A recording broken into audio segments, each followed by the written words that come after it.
Muchísimas gracias.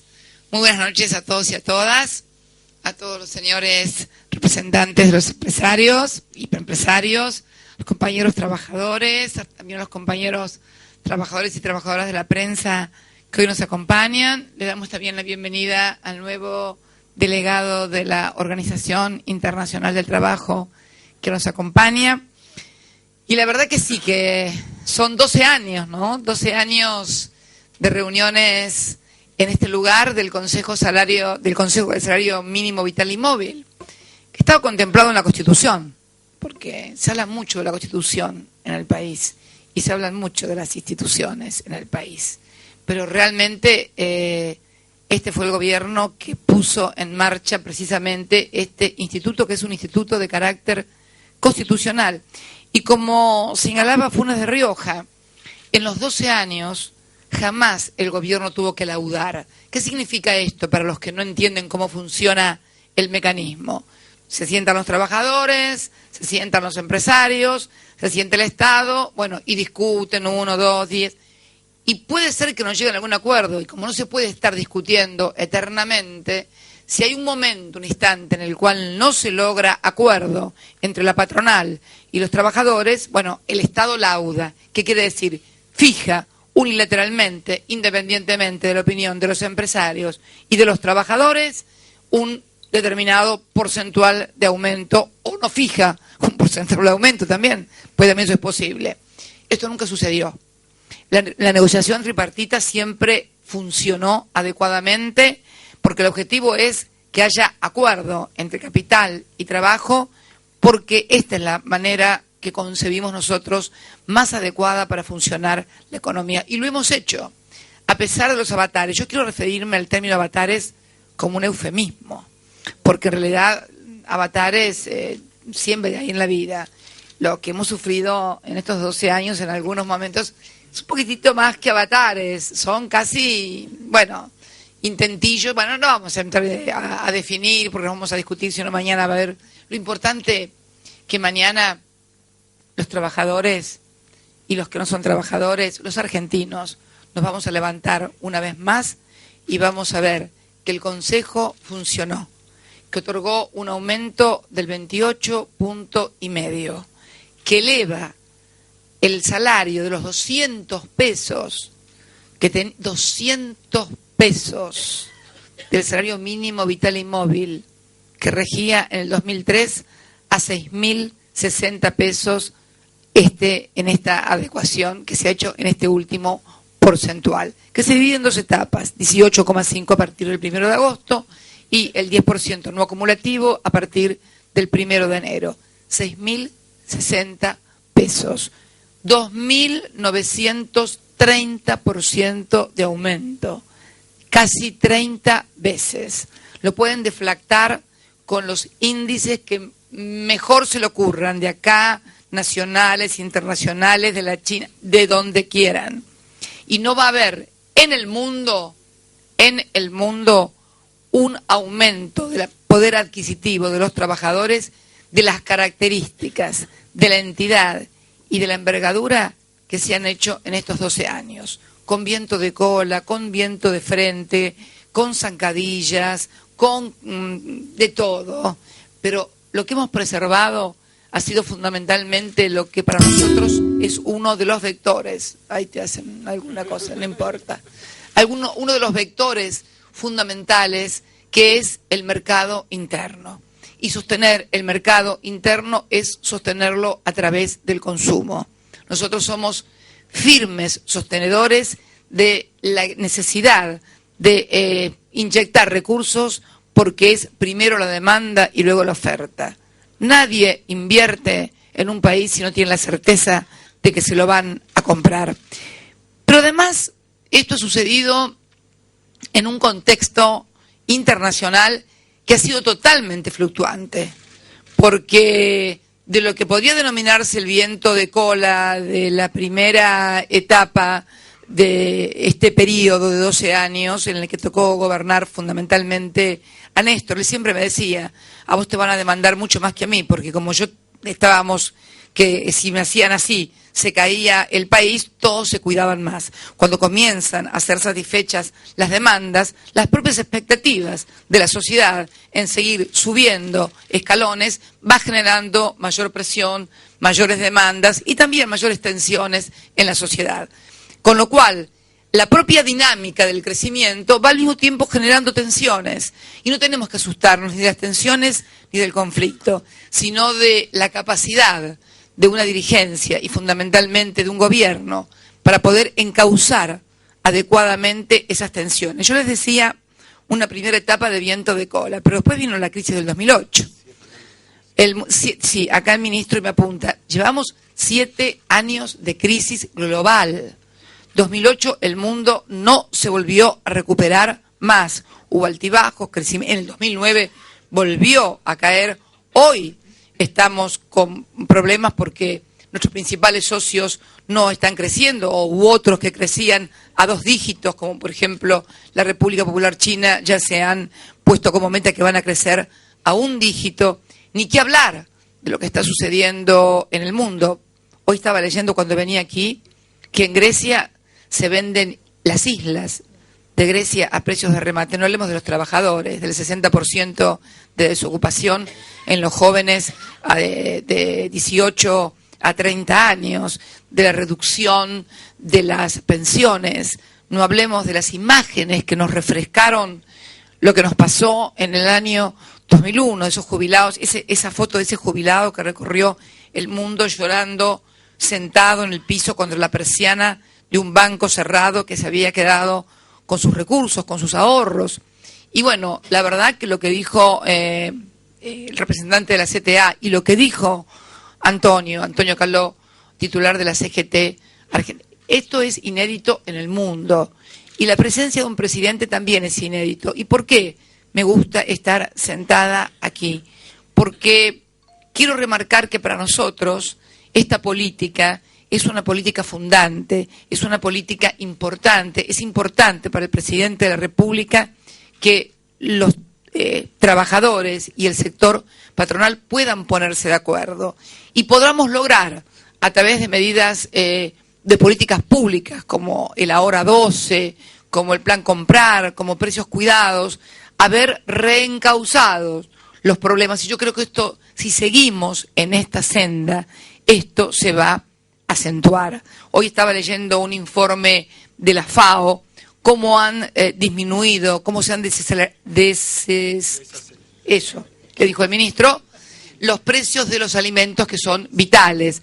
Somos el país en toda América Latina que más ha tenido este fenómeno, esto medido por la FAO. La COPAL se queja por eso, pero no debiera quejarse por eso. No debiera quejarse, al contrario, se han portado bien. Y es bueno que se porten bien porque, a ver, cuando entiendan que el tema no es vender caro esto, sino vender a un precio accesible miles de estos, porque ahí está la verdadera rentabilidad, poder incorporar más gente al consumo de manera tal que cada uno, en lugar de vender un auto, venda miles de autos, en lugar de vender una mesa, venda miles de mesas, que esa es la clave de la economía y la clave del capitalismo, lograr el consumo. Estamos en un momento muy particular de los que se autodenominan capitalistas, porque quieren sostener un sistema restringiendo el consumo, un sistema donde la base de la adhesión a ese sistema por parte de la sociedad ha sido la posibilidad de consumir. Yo siempre digo que el muro de Berlín se cayó para los dos lados, no se cayó por el poderío económico de Occidente, ni por el adelanto tecnológico, no, por algo mucho más sencillo. Los que estaban del otro lado de la cortina querían consumir y vivir de la misma manera que se vivía de este lado. Y no es casual, si uno mide los ciclos económicos, que el ciclo de mayor igualdad, o sea, de menor brecha entre pobres y ricos, se produce entre el fin de la Segunda Guerra Mundial, 45, y la caída del muro de Berlín. ¿Por qué fue esto? Porque había una tensión muy fuerte entre Occidente, como símbolo del capitalismo, y la ex Unión Soviética como símbolo del comunismo, y entonces esa tensión obligaba a que el capital diera y no hubiera tanta concentración de la riqueza. Es notable, pero si uno ve el ciclo histórico que comienza a partir de la caída del muro de Berlín y a partir de lo que se denominan las hegemonías que se van creando, bueno, cada vez hay mayor concentración de la riqueza. Hoy, en Estados Unidos, que es el símbolo, digamos así, podríamos decirlo, del capitalismo, el 1% de su población tiene el 43 o el 44% del PBI. Yo creo que situaciones como esta, que se reproducen también en Europa, lo vemos a diario, no son sustentables en el tiempo. No estoy hablando ni de 1 ni 2 años. Y yo creo que estas cosas han comenzado a verse a partir del surgimiento de formaciones políticas nuevas, sobre todo en Europa, donde más se siente la crisis. Y yo creo que esto nos debe obligar a todos los argentinos a reflexionar con profundidad cómo seguimos sosteniendo, mejorando y profundizando esto.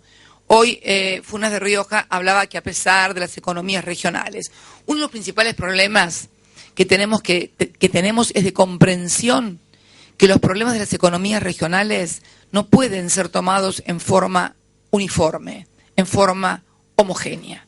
Primero, porque tenemos distintas actividades en cada economía regional.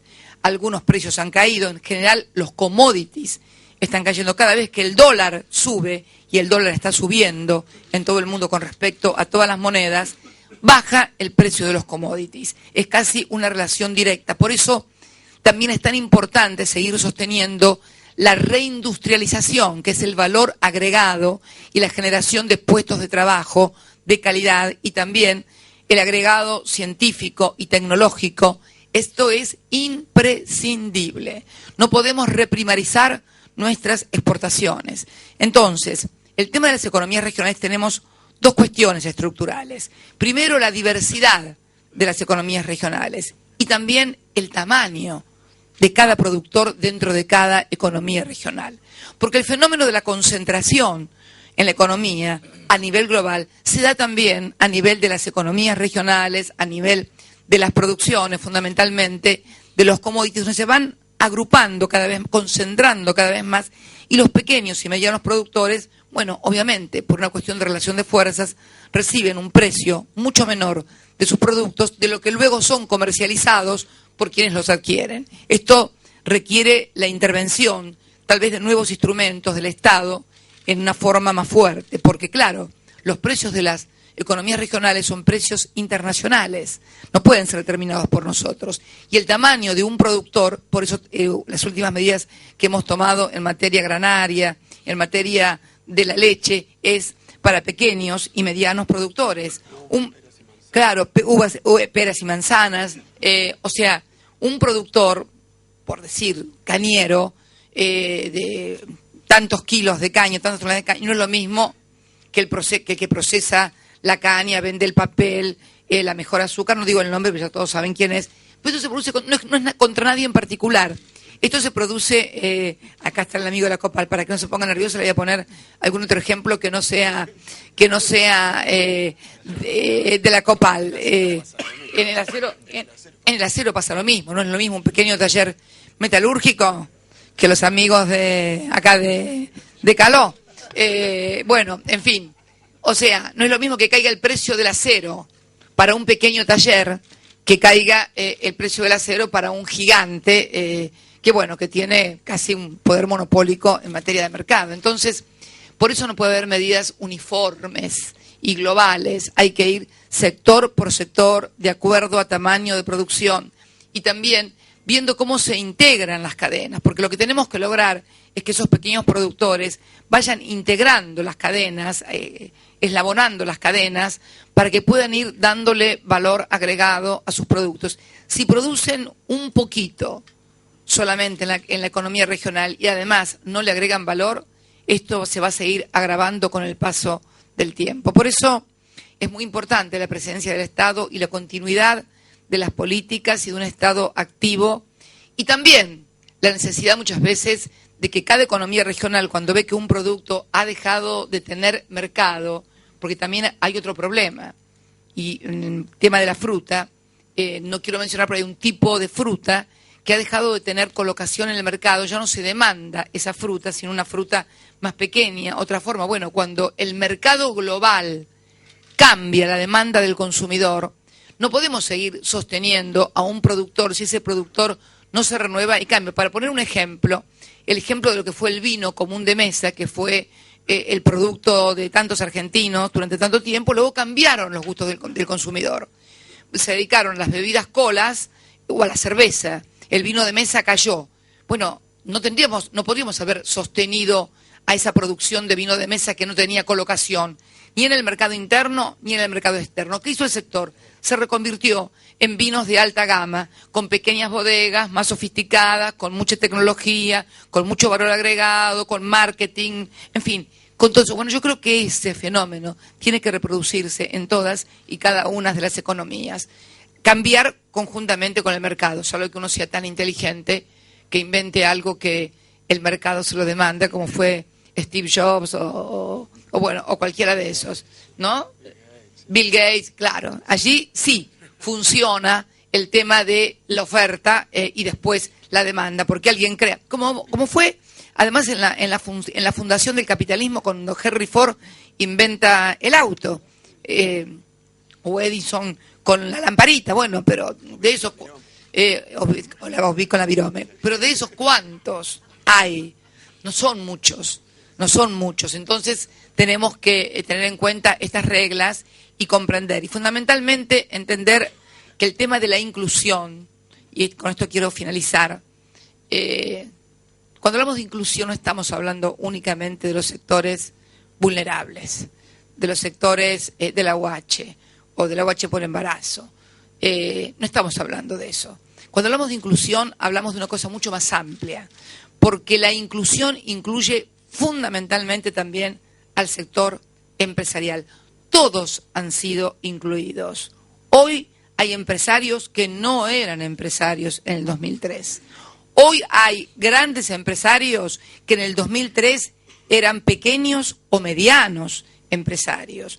Hoy hay comercios o cadenas de comercio que estaban casi fundidas en el 2003 por el auge de los importados y hoy no se cansan de abrir sucursales a lo largo y a lo ancho del país porque hemos tenido una administración de comercio que ha privilegiado la industria nacional, el agregado de valor aquí en la Argentina en todas las actividades. Entonces, estas cosas también tienen, cuando hablamos de inclusión, hablamos de eso, de la inclusión de todos. Es más, sostener la inclusión de los de más abajo es sostener la producción y el trabajo de los empresarios.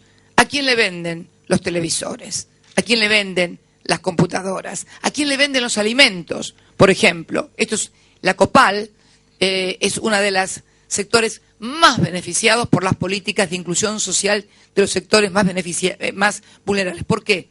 Porque los sectores más vulnerables determinan o dedican la mayor parte de sus ingresos a alimentos, a vestimenta, por ejemplo, el sector del calzado de vestimentas. Entonces, esto hay que comprenderlo. Muchas veces se habla con cierto desdén de los programas sociales, pero está comprobado que hemos hecho simulación de PBI sin programas sociales y simulación de PBI con programas sociales y tenemos casi 2 puntos más de PBI con los programas sociales.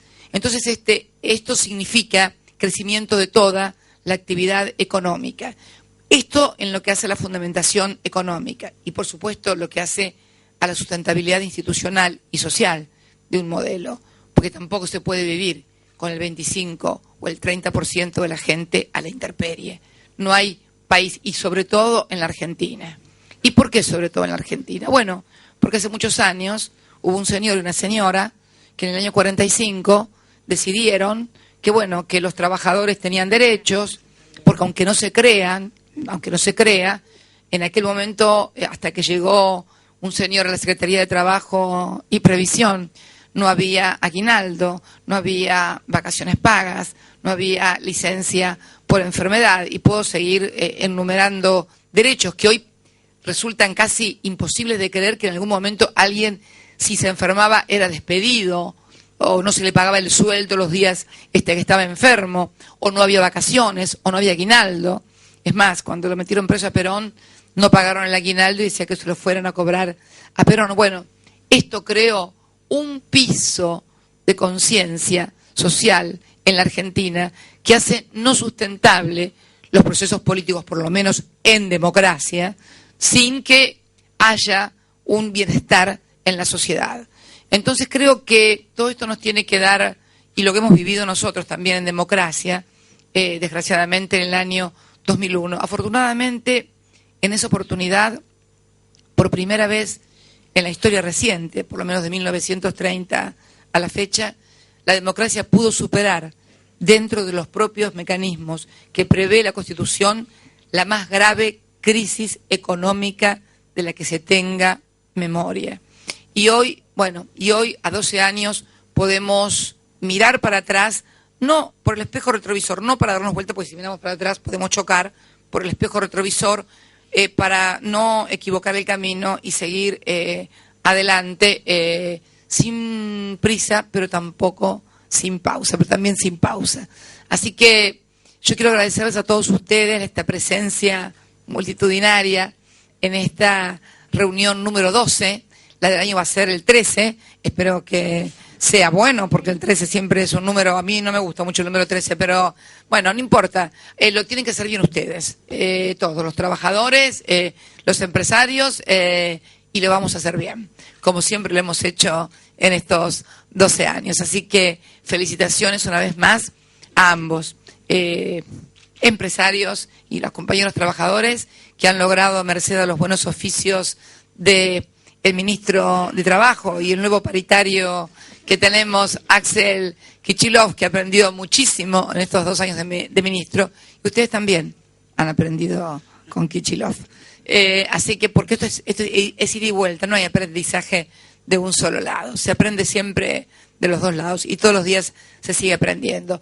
Agradecerles la presencia de todos ustedes y desde mañana los trabajadores argentinos, una vez más, un salario que además es el mejor de la región. Para finalizar, como punto de comparación en términos de poder, en términos de dólares, estamos en la Argentina en julio del 15 a $517 y enero del 16 a $664, con Chile 350, Uruguay 329, Perú 236, Colombia 232, Brasil 230 y México 101.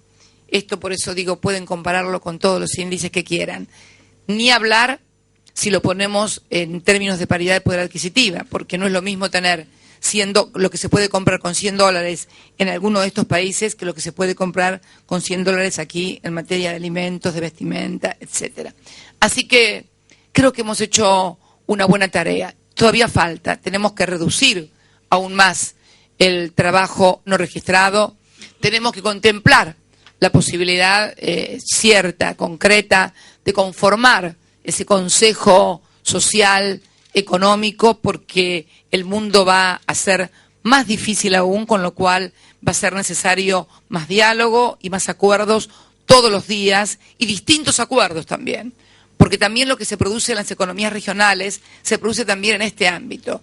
Dentro de la UOM tenemos gigantes que producen acero y tenemos pequeños talleres. Dentro de la COPAL tenemos pequeños productores alimentarios y tenemos monstruos como unas grandes empresas que son multinacionales, que hacen muchos caramelos, entre otras cosas. Y bueno, creo, claro, multinacionales argentinas, sí, de origen argentino, lo cual nos pone muy orgullosos, además. Pero hay que contemplar también eso. Yo creo que va que comenzar a trabajarse en ese Consejo Social y Económico sobre esas distintas realidades para que la cosa siga funcionando y la máquina no se detenga y siga andando. Muchas gracias, felicitaciones y buenas noches a todos y a todas.